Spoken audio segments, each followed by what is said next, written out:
could well be theirs. Not to be overlooked was former South African champ BUKS CAROLIN, whose Porsche-powered lubrication equipment Raceco was maintaining a steady pace.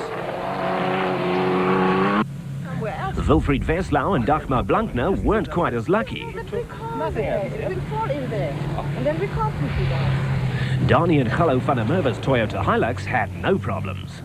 Neither did Norman and Dennis Morgenrood's Toyota. Moving fine, 100%, no problem. And all of a sudden, 500 meters from here, horrible noise. Crown wheel and pinion broke, gearbox. Out of the race. At the refuel point, service crews anxiously await their teams.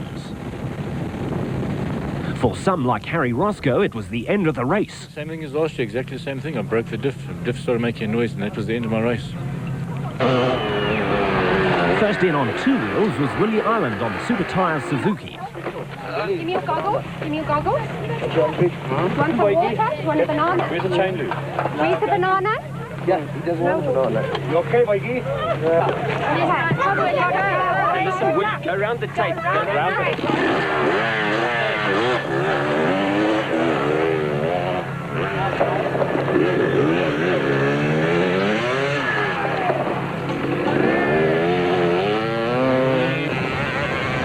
BONTEKONING was second. He and his Lesotho office equipment Kawasaki working like a pair of Trojans and performing brilliantly.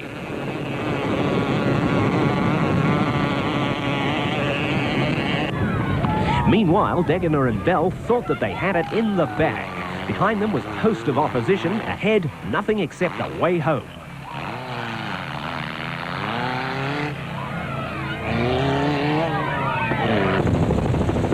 But the Toyota Hilux showed no signs of flagging. COETZEE and LEEKE were still going like the clappers, and with LEEKE being a Springbok navigator, there was little chance of them going off course.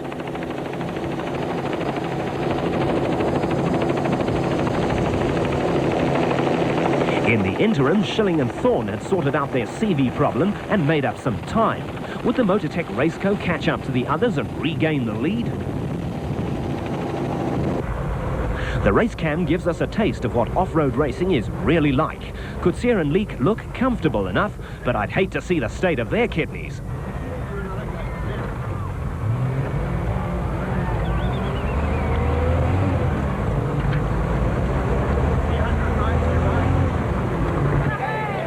Eventual Class 5 winners, ALFRED van Vuuren and PELSER, had a steady run on both days in their Sasol Toyota Hilux. The Free State pair have a reputation for reliability and good performance. Dominating Class 3 last year and this year running their Chev in Class 4, THEO COETZEE and Ian WEDDERBURN had a relatively problem-free race, winning their class at the end of the day. The Morgenroods, Norman and Dennis did equally well, bringing their Toyota Bucky home to a Class 3 win. Class 2 leaders and eventual class winners were father and son duo, Sian and Halmar van Gesselen in the little VW Beetle, who thoroughly enjoyed that two-day event. For Lesotho's Patrick Andrews, day 2 was better than day 1, when a touch of the flu had weakened him and lowered his energy level. Although mountains are his forte, he was showing good form so far in the desert. Springbok Kevin TEBBUTT, the man who won the event in 1986, was making good time on his Sun City Suzuki, much to the delight of the locals.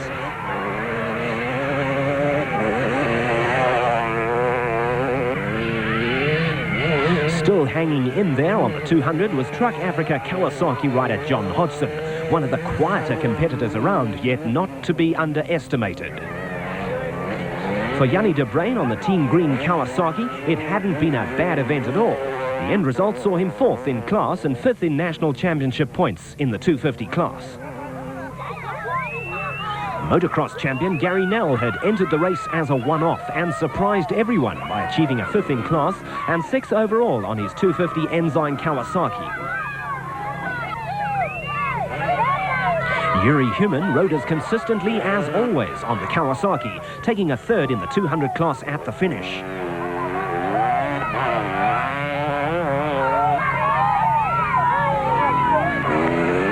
Class win was achieved by KOKKIE BAYNHAM on the Honda, whose race through the dust was performed with minimal problems.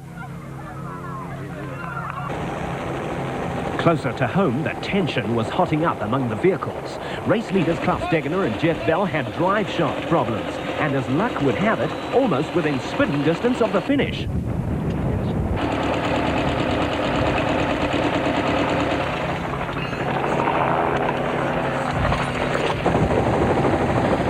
Approaching BUKS Carolin in the single-seater, seeing the leaders stationary was a welcome sight. But maybe because of the Chenoweth being parked where it was, Carolin overshot and carried straight on past the turnoff he should have taken.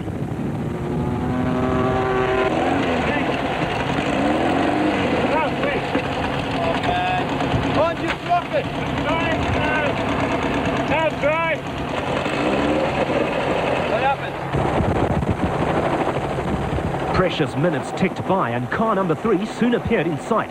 KASSIE and Richard Leake's Toyota Hilux seemed as if it too would overshoot the turn. But no, a sharp and hasty swing left and they were off along the correct route.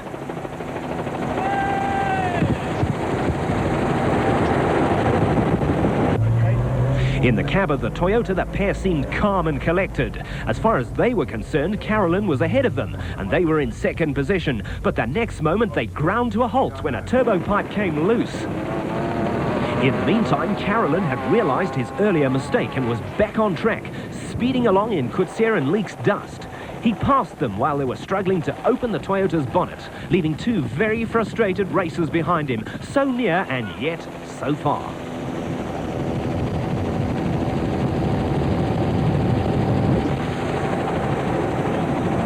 At this stage of the game, Carolin knew that victory was his. Nothing could catch him now, and indeed, nothing did. The race cam shows just what it's like driving this Porsche-powered racing car. Speeds attained are high, and the suspension so smooth it's almost unbelievable. For BUKS Carolin, it had been a race to remember. Winning the Toyota 1000 Desert Race on his 10th attempt in a single-seater at that was truly a tremendous achievement. For a retired racing driver, this is something for the books. Now I'm really chuffed. KASSIE was unlucky, and Klaus is 3 Ks out, and Richard Schilling, we were all together lost about 30 kilometers. And then KASSIE got a puncture. I was behind him, and I was coming down the main road, and Klaus stopped in the middle of the road fixing something on his car, and I went straight past down to the tar road. Then I had to U-turn, and as I came in, KASSIE was in front of me again with about 5 Ks to go, and they were working on the bonnet, and I decided I wasn't going to stop and help them. So I drove past. Thank you, Peter. Well done. Thank you very much, Peter. It was indeed bad luck for the KOETZEE LEEKE team in the 4x4 Toyota Hilux.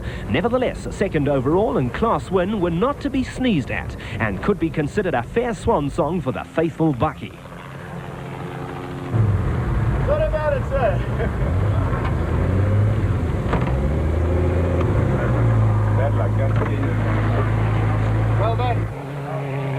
Klaus Degener and Jeff Bell finished 3rd overall and 2nd in class, arriving in pretty spectacular style on 3 wheels.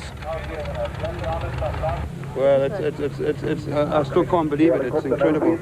Absolutely incredible. I mean, we had this race in the bag. We were just coasting along 11 Ks from the finish. And I remember the turn last year. It's very it's not marked the turn. It's hidden behind a tree. And we had a right rear flat earlier on. With only 11 Ks to go, I wasn't going to stop for a spare. Pulled the cut brake to turn the car because the brakes had gone as well. It was really weak. The car turned. I was lined up with a gate, but unfortunately when I put the power on with the right back wheel being flat, it just snapped the drive shaft clean and off. The top 10 cars home included only 4 space frames, with 3 Toyotas, a Chev, VW and an SVM making up the balance. The day's action wasn't over yet. About to reach the checkered flag was winner WILLIE Island on the Super Tyres Suzuki, who'd ridden a superb race. Just as he reached the finish, WILLIE popped a wheelie for the large crowd, and it was a well-deserved win for this talented rider.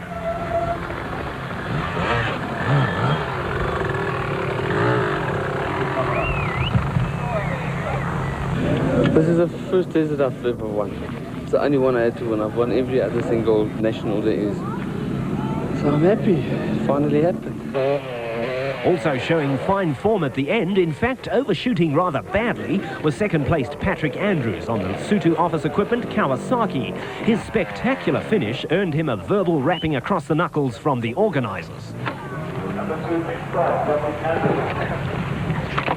Well done, Patrick. Okay, so. Please don't have another finish like that. Patrick, where's Brian, man?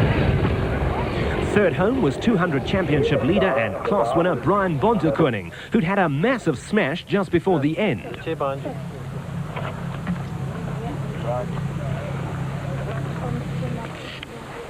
Oh, it's just my nose. Nothing broken. Problem.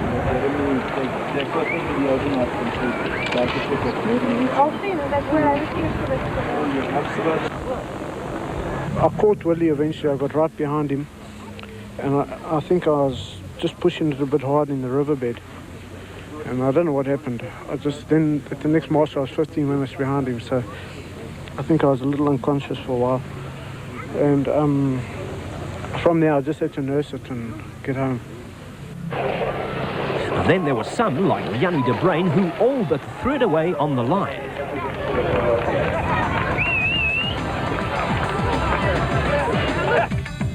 Smaller machines didn't shape too badly in this long and grueling event, with Kawasaki and then Suzuki dominating the top 10 positions. Highlights of the Toyota 1000 Desert Race were proudly presented by Total, sponsors of